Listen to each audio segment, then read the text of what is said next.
Oh, guys, so the box office has been slow today as expected, considering there are only two new releases, and January is typically a slow month for movies.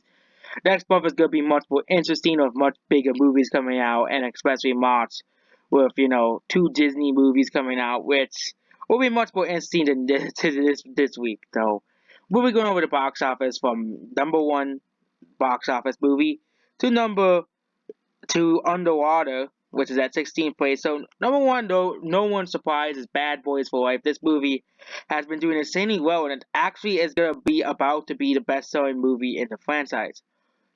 Unadjusted for in the unadjusted numbers, it's been doing extremely well at the box office for a movie that is a sequel that should have been made a long time ago. They have been delaying this, they put it on January because they thought this movie, put it so they could put it out to die. But when you compare it to the entire Bad Boys franchise, I could make a whole different entire video. It's actually has a possibility of outselling Bad Boys 2 unadjusted to become the highest grossing in the franchise to be adjusted for inflation. Obviously, Bad Boys 2 and Bad Boys 1 are more money than Bad Boys 4. And also, this movie is no longer in the red anymore either. As well, this movie has been doing extremely well.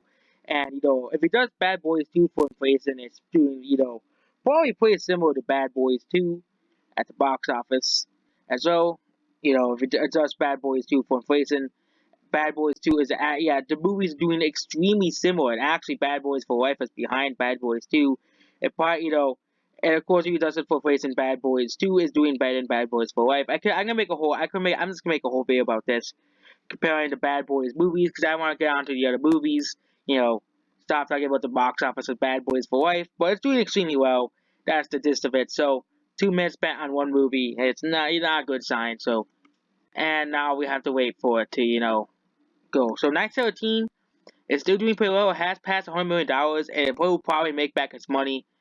It isn't really doing to. It's doing nationally, but the box office for this movie probably continue doing well. It's doing extremely well at the box office.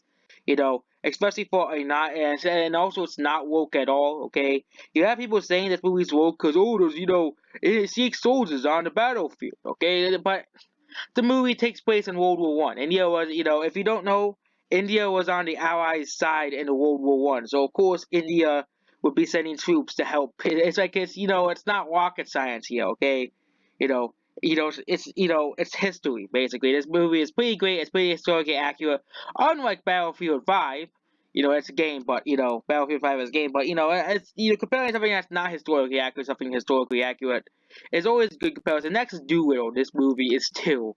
Let's see how Doolittle do that second weekend. It's still doing terrible. Doolittle is still doing terrible. No one's watched this movie internationally. Doolittle is bombing domestically. No one's watched this movie. And it's doing actually a pretty decent ratings, considering, it's a movie that's great. Doolittle is actually we'll probably have another pretty small drop next week because there's no movies coming out next week, but Doolittle isn't doing too well at the box office. It's actually doing worse than, Alita Battle Angel at the box office as well. Alita Battle Angel, is doing better than Doolittle. And the movies have, and Doolittle has the same budget as Alita too, okay? Same budget as Alita.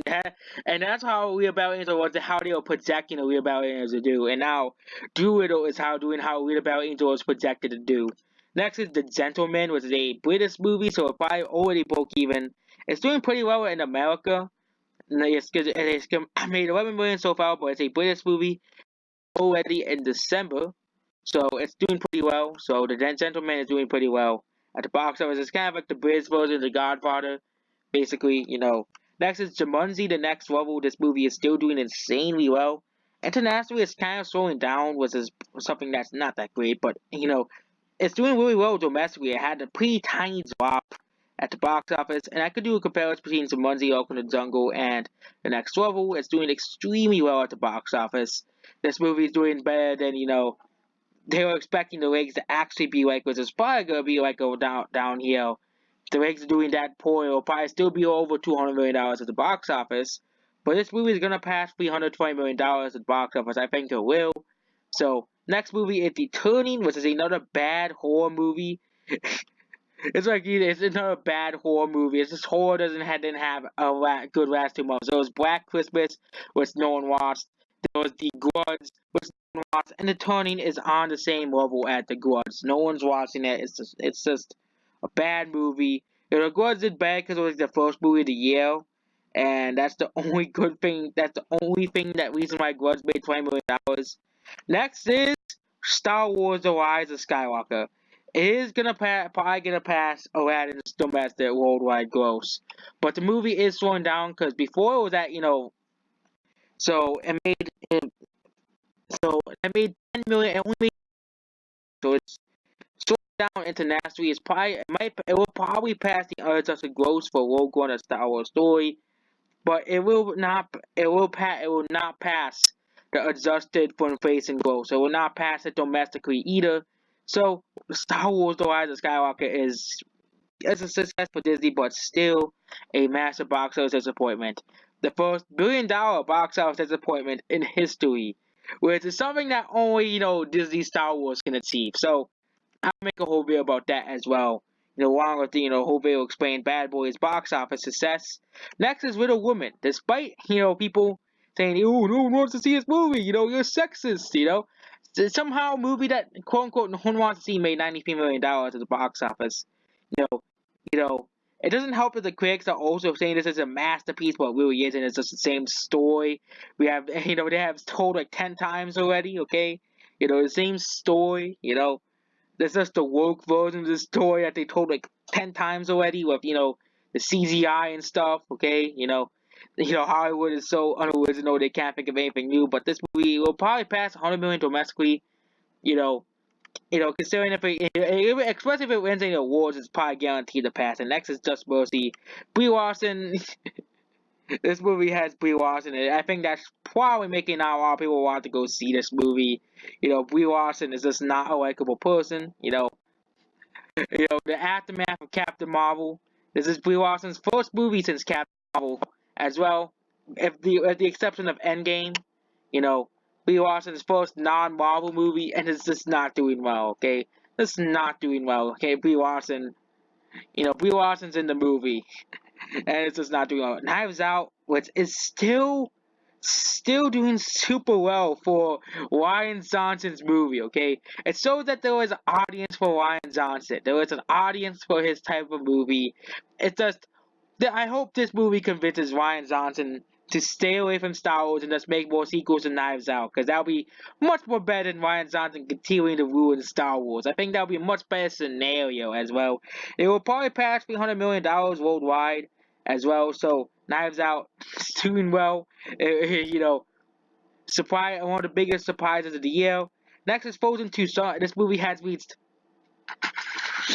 69. It reached 469 million worldwide. So Frozen 2 is only doing well because it's overrated. The first movie was overrated. I don't have to explain why Frozen is one of the most overrated movie franchises on the face of the planet. The fact that you can slap Frozen on it and 4 million little girls are going to go see the movie. It's just so funny. It also proves that Disney's monopoly. Disney also had a monopoly over screens on, on Thanksgiving. But Knives Out did also come out, and Frozen 2 still did well. So it probably isn't really that big of a monopoly of Knives Out still did well. But next is Parasite, which came back in the feed. It came back in the feeders. It's a South Korean movie. It's being nominated for awards now. It's doing extremely well at the box office. Extremely well at the box office, and it won't vote. It won't vote. And it has made $40 million, which is probably one of the highest grossing foreign movie film releases of all times. It's also an 80 on the leggiest movies of all time. The leggiest movies in the whole of history. And these are all the movies that have extremely great legs. You got movies like The Greatest Showman. I think is here as well. The Greatest Showman only by 6-8 million, and it still managed to make a lot of money. I don't see it here, but I bet it's probably here. It's probably around down here. No, Great Someone's not even on here. But great, this movie Parasite has done extremely well at the box office. Considering it's a non-American movie. A non-American movie. It's not a how it's not made by Hollywood and it's still making money. So it shows that there is an audience for non-Hollywood movies.